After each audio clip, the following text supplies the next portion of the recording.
Hello, I'm Lepora Flanoy, and I'm going to say what a lot of us already know, but we don't want to say or admit, quite frankly.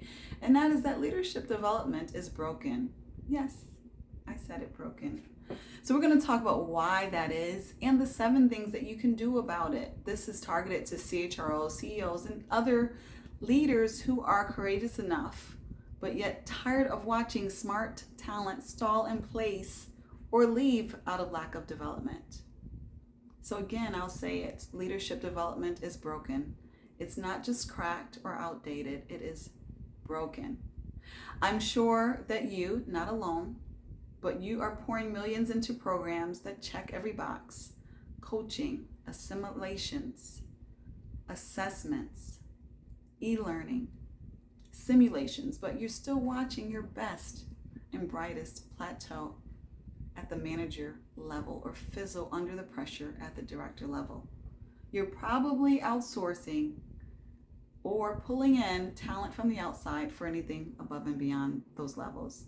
The problem is not your talent, it's the system. You're developing leaders for a world that no longer exists. So let's get real about what needs to change and how you can fix it.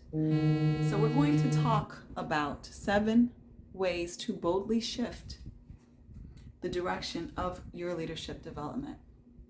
So number 1, let's stop developing leaders and start developing leadership.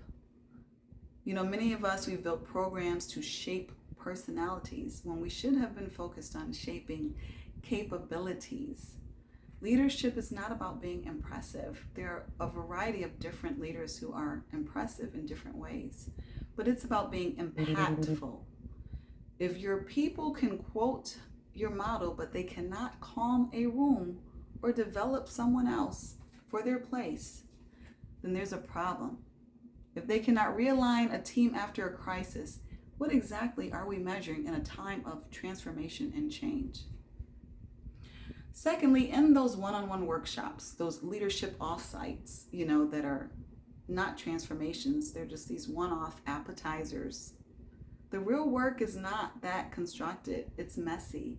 It's ongoing. It's on the job. It's rooted in that repetition and reflection, but also those surprises. Growth comes from that friction, whereas the programs are too programmed and probably ineffective.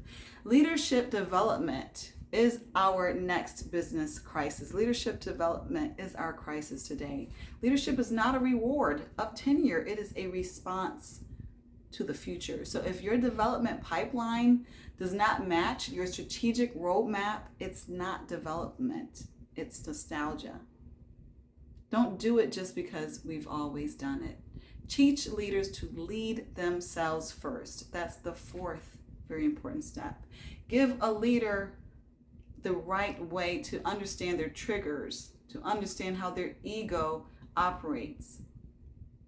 Self-awareness is not a luxury. It is the foundation of growth, of execution, of trust, and resilience. Until they can lead from within, they cannot lead anyone else. In accord with that, number 5, stop promoting people for performance who cannot grow people. And I know this one hurts because you have that highest rated manager who is quite frankly a culture killer. They deliver results, but they leave the teams burned out, dead in place. Leadership is not what you achieve. It's not just about what you achieve. It's about unlocking the best out of others. It's that part that should be the promotion metric, not scaling dysfunction. And number 6, invest in those middle managers like your brand depends on it, because guess what? It absolutely does. They hold the culture. They deliver the customer experience. They pass the baton of your vision. They are the most undertrained, the most over-relied on segment in your organization, and yet they have the greatest impact. Stop waiting until that VP level develops people. Start where the pain actually lives. And finally, number 7, build feedback and failure into your program because it's going to happen. These should be ingredients that you cannot live without. If no one's uncomfortable, then no one is growing. If no one is failing, then no one is stretching. Safe leadership programs produce just that, safe leaders. And safe leaders do not shift systems. And as you know, we're in a time where systems have to be shifted, whether you like it or not. You don't need any more frameworks. You don't need any more standard truths. What you need to ask is, are we developing leaders who can hold complexity, who can lead humans and create movement in unpredicted circumstances? Or are they simply managing old machines? At the moment of this pressure, when a leader is either going to step up with clarity or disappear, you cannot afford to let your leadership development slip. And if you are still relying on those old playbooks, you will keep getting those old outcomes.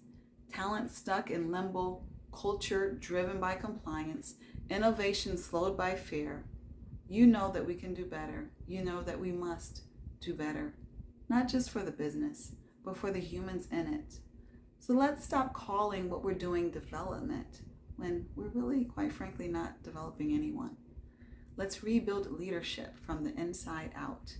And if you're ready, I am too. Let's go.